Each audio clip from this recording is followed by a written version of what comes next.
দাঁড়িয়ে পথের মাঝে ঘোমটা দিয়ে দাঁড়িয়েছিল। আর সেই পথে আসছিল মুনি ঋষিগণ। তাদের মধ্যে ছিল মহামুনি, যেমন রাগে আবার তেমন শান্ত। নাম তার দুর্বাসা মুনি। তিনি যদি একবার কাউকে অভিশাপ দিতেন, সেই অভিশাপ কখনো বিফলে যেত না।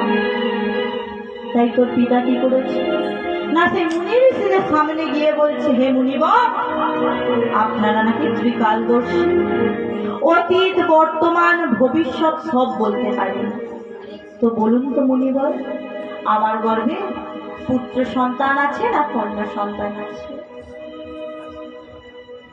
দুর্বাসা মুনি ধ্যান করে জানতে পারল, তুই কি ভাবছিস সাম্য?